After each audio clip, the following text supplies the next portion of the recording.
I've had 3 or 4 big lives. The one big life was to work at Wits for 20 years. So from 83 until 2004, as the lecturer and then the head of school in theatre and drama. The other big life was Junction Avenue from 76 to 99 when we did our last project, which was called Love, Crime in Johannesburg.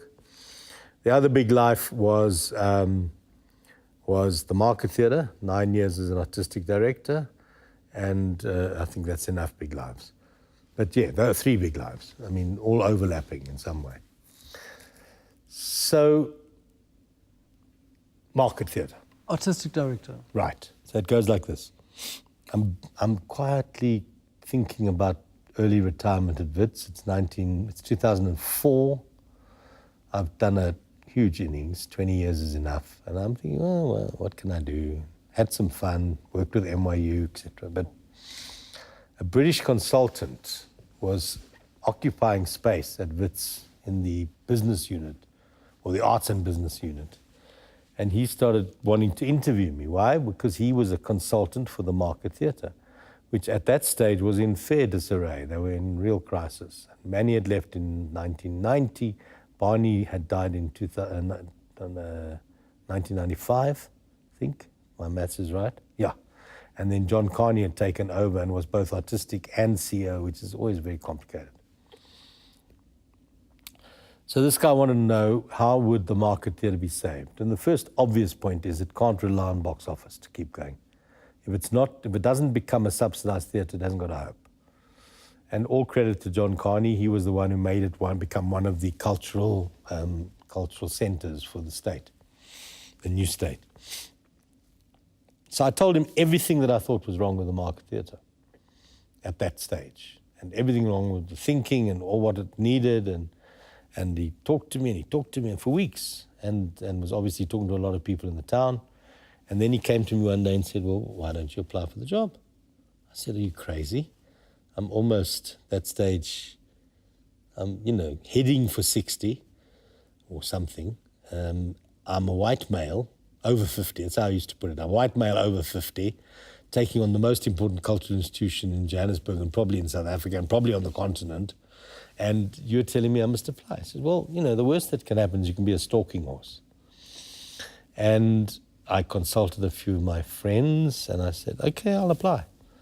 And I then set to work. They had given instruction. They didn't want projectors or any of that, PowerPoints now, which we take for granted. They just wanted a verbal proposal. So I prepared. I had my 10 sort of sheets of paper with big letters on them. When I would, Barney Simon says that we should have the right to fail, but surely we need also the right to success, that sort of stuff. And I put out my 10 points to a panel that we should take our time and get this right. Manny was there, John Carney was there, Zakes Mda was there, the newly appointed CEO, Sibongiseni Mkhize, was there. The man from Phillips from the British Council was there. Stephen Sack from the City was there. I think Vanessa Cook was there. And the consultant was there. And I'm probably insulting someone by leaving them off. And I sat in front of them. And I suppose I was so certain, to be absolutely honest, that I didn't have a chance of getting this job. I could tell them exactly what I thought. And a couple of days later, Zakes came up to me and this is for the archive, only to be unlocked in 2080. But he took me by and he said, I'm not supposed to tell you this, but you're the one. And it's anonymous. I mean, it was unanimous and it's anonymous at the moment. It was unanimous, that's the phrase I'm looking for. And I went and I thought, oh God, am I going to do this? And I went to some of my friends in Joburg and I said, should I take this on? And they said, ooh, poison chalice and... Anyway, they finally offered it to me, and then they were in a hurry. They wanted me to accept it publicly in August of that year. This is 2004, even though they hadn't developed my contract yet, because they were in the transition to becoming a cultural institution. So I allowed them to field me. What a curious day it was. And I set to work to try and work out how to make this damn thing work.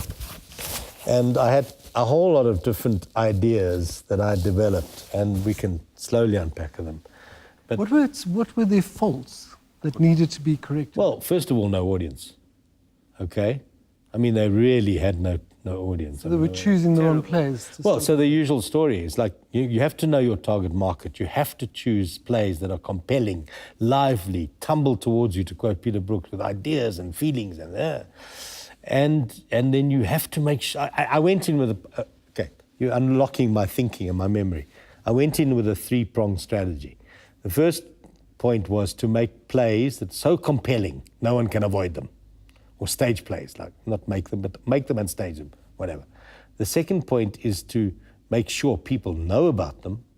And the third point is when people come to the theatre, they have to have a damn good time. That was the three-pronged strategy that I tabled. So let's go backwards. The third one is relatively easier. You know, if you come to a car park and you can't park your car properly, you're in trouble. If you can't get over the bridge and turn right easily, you're in trouble. If the cobblestones are coming up and people are tripping, you're in trouble.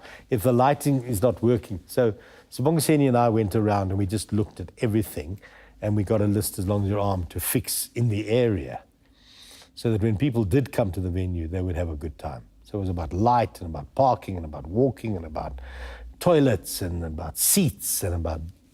So that was relatively easy. Making plays that are so compelling, oh my God, very difficult. But I was very lucky in my very open season. There were two plays that did exceptionally well.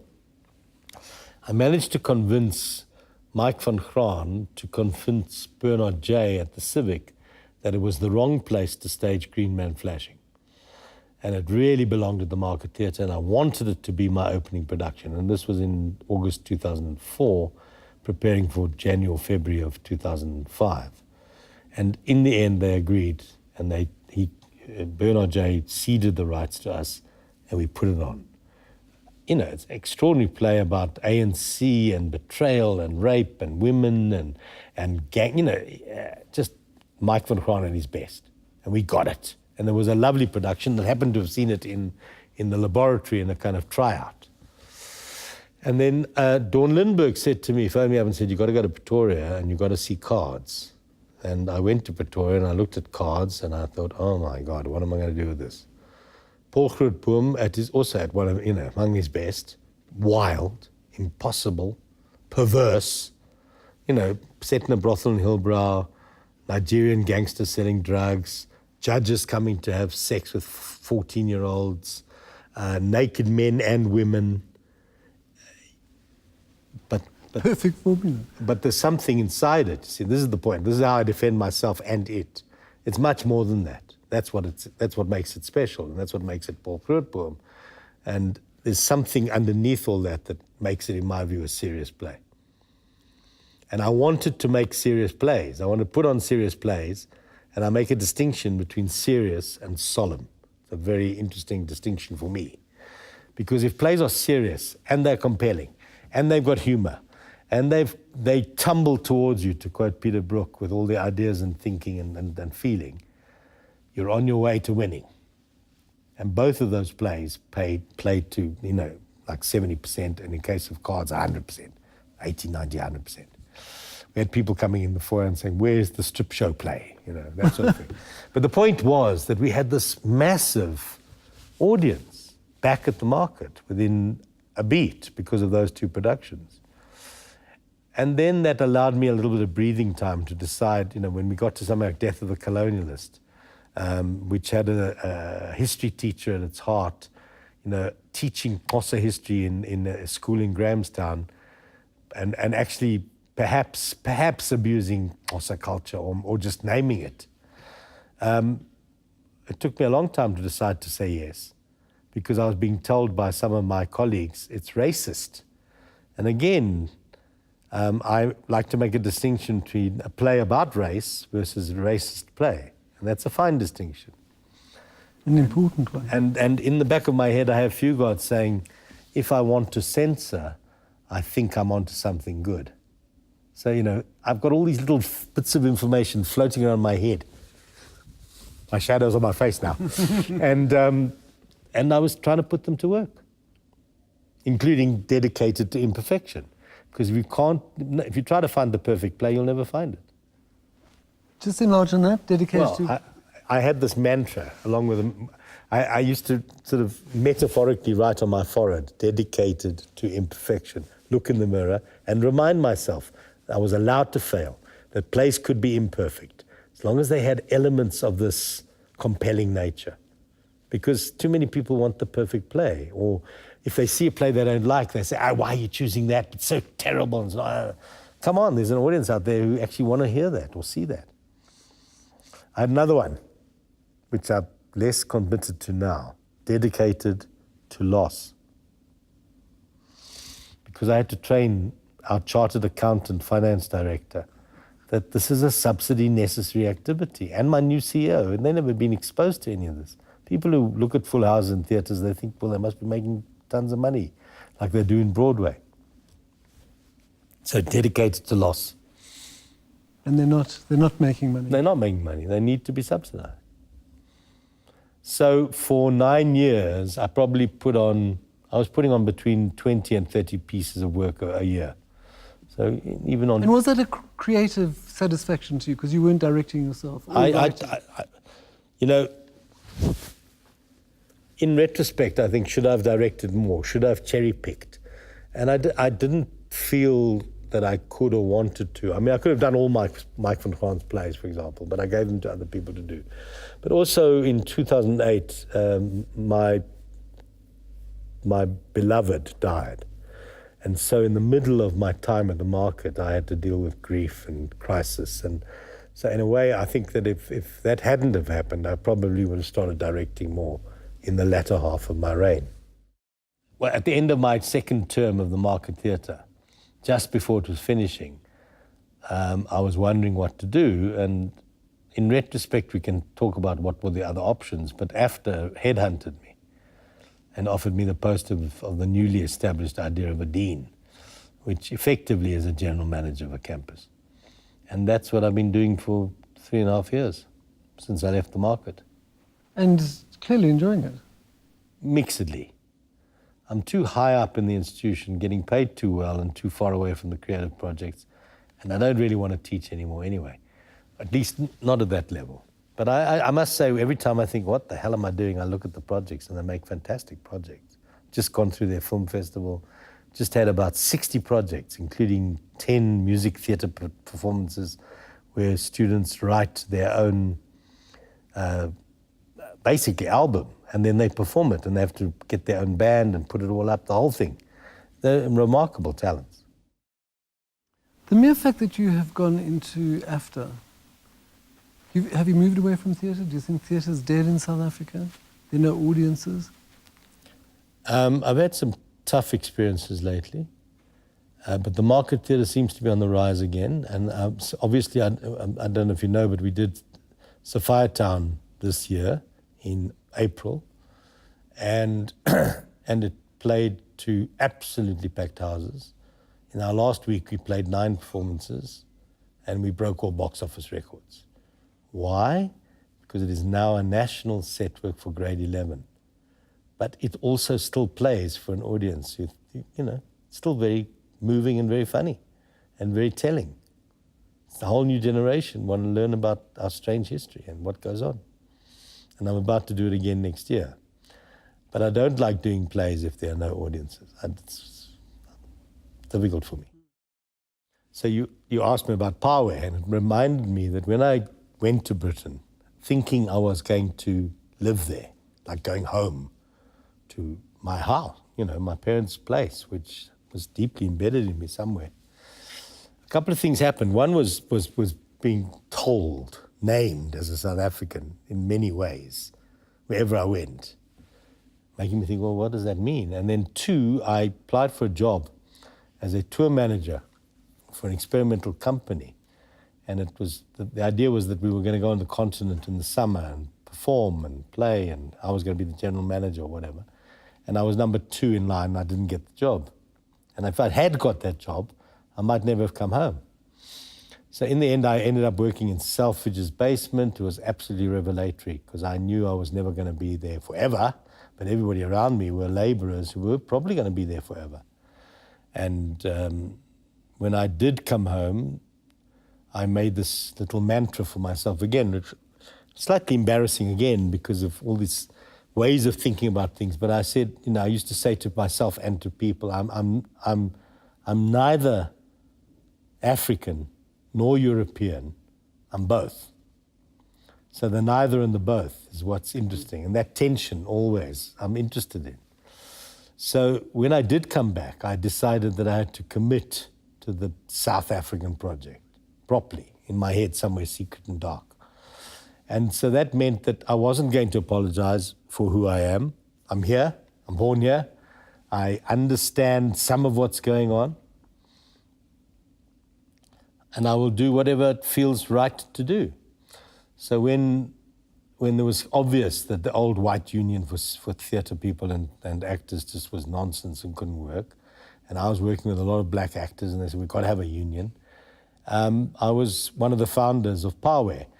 Why was that interesting? Because we managed to straddle the non-racial black consciousness divide, and we managed to adjust things to accommodate both big constituencies, and it was absolutely fascinating, the lessons we learned from that.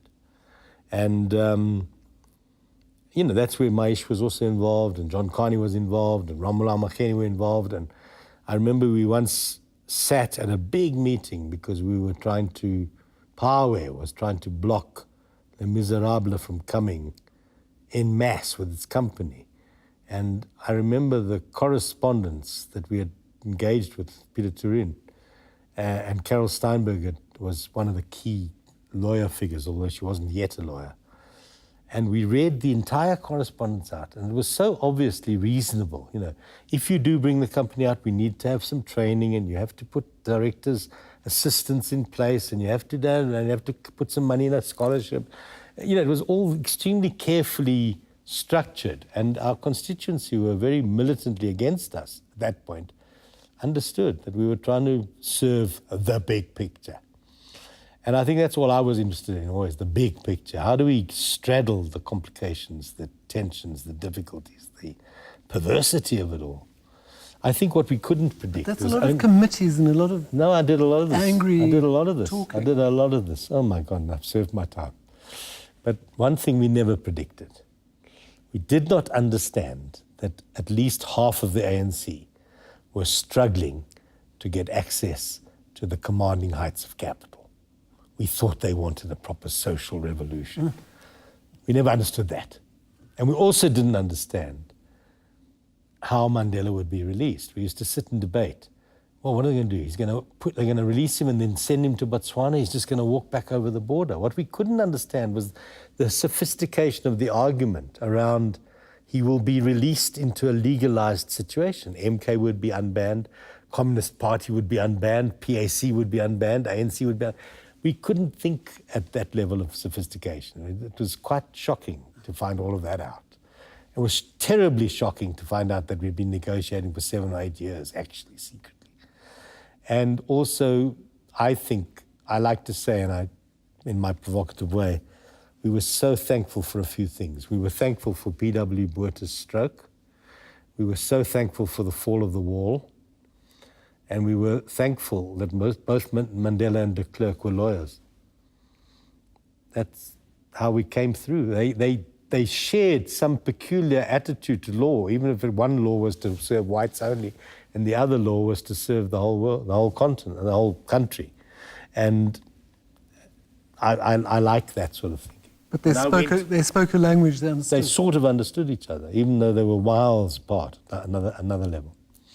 But when I was in Berlin, I wanted to go and see Brecht's Theatre. So I negotiated with the head of the festival. They were always in correspondence, even though there was a big wall up. So they managed to say, why do you want to go and see a relic? I said, I want to go. All right. So they got us tickets to go and watch Trapani Opera in East Germany, in East Berlin, in Brecht's Theatre, with his company. And we went and watched Trapani Opera there. And we went through Checkpoint Charlie, and we did the whole pilgrimage. But only people like myself stayed the journey. Half the company left at interval because it was in funny language called German. So the point of that story is that when I was there and I looked at this goddamn wall, I thought, what is this all about?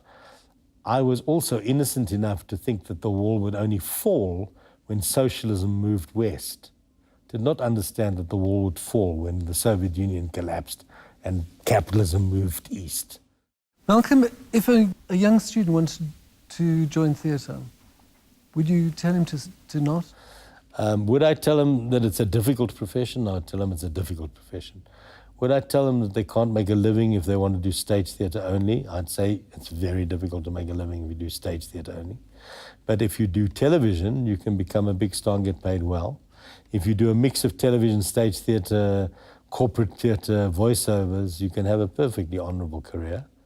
And if you throw in a bit of writing on top of that, you've got a chance. I always used to tell my students at Wits they had to have a double competency. So writing, directing, acting, directing, etc.